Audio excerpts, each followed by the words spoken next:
आज ना साहेबांना सुट्टी होती, तर म्हटलं छान बाहेर फिरायला जाऊ, जेणेकरून सशाला पण बरं वाटेल. त्याला बाहेर गेल्यानंतर खूप भारी वाटतं. तर गेल्या गेल्या आधी म्हटलं काहीतरी खाऊन घेऊ, आणि मला वडापाव खूप जास्त आवडतो, तर वडापाव खाऊन घेतला ना. साहेबांना रगडा आवडतो म्हणून त्यांनी घेतला, पण तो अजिबात चांगला नव्हता. त्याच्यानंतर मला पाणीपुरी आवडते म्हणून पाणीपुरी घेतली, आणि पाणीपुरी खूप छान होती.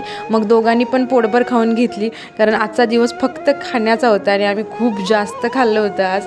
त्याच्यानंतर इथं ना सशाची आणि साहेबांची दोघांची मस्ती चालू होती, आणि सशाला काहीच खाऊ दिलं नाही म्हणून तो खूप चिडला होता आमच्यावर. त्याच्यानंतर ना मी इथं मोमोज खाऊन घेतले, आणि हा दुसऱ्या दिवशी सकाळी बरं का या दोघांचं काय चालू आहे बघा. थांब आता नमो, आता तो म्हणतोय, आता तू म्हण पिलू, सरळ म्हण की पिलू. नंतर ना आम्ही दुपारी साधनाताई आणि अमृताताईसोबत बाहेर फिरायला गेलो होतो, कारण साधनाताईंना फिरायला जायचं होतं. मग त्यांना काहीतरी शॉपिंग करायची होती. मग बाहेर गेल्या गेल्या आधी आम्ही खायला गेलो, कारण साधनाताई आम्हाला ट्रीट देणार होत्या 31st त्याचसाठी. मग इथे छान खाऊन घेतलं, आणि मग साधनाताईंनी बिल पे केलं, शॉपिंग करून घरी आलो. त्याच्यानंतर दुसरा दिवस इकडं.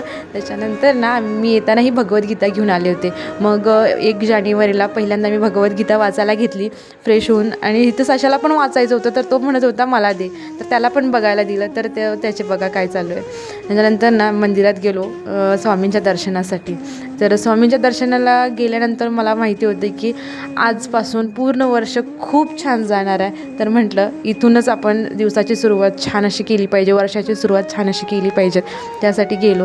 त्याच्यानंतर नाही तर आमच्या सशाला घंटा वाजवायची होती, तर त्याला घंटा वाजवू दिली, आणि तिथं बुबू होतं. आणि बुबू म्हटल्यानंतर आमच्या सशाला खूप जास्त असे प्राणी आवडतात. मग ते ब्या असू देत, बुबू असू देत, किंवा हम्मा असू देत, मग ते बघितल्यानंतर त्याचा आनंद गगनात मावत नाही. त्याच्यानंतर स्वामींना बघून खूप मन प्रसन्न होतं. छान असं दर्शन घेतलं, खूप काही गोष्टी मागितल्या. पहिल्यांदा म्हटलं माझं यूट्यूब छान मॉनिटाईज होऊ देत आणि खूप पुढं जाऊ देत.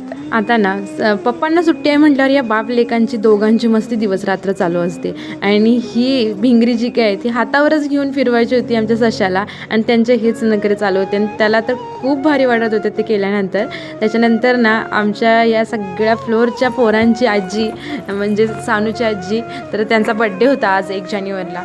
तर त्याचं छान असं छोटंसं सेलिब्रेशन केलं. सगळी मुलं आजीसोबत केक कट करायला बसली होती. सशाला मात्र अजिबात बसायचं नव्हतं, तो मम्मीसोबतच बसला होता बरं का. आणि दिवसाचा एंड परत आम्ही अशी भिंगरी फिरवून हातावरती केली. बाकी तुम्हाला आजचा व्लॉग कसा वाटला नक्की कमेंट करून सांगा, आणि आवडला तर लाईक शेअर सबस्क्राईब. तोपर्यंत बाय बाय.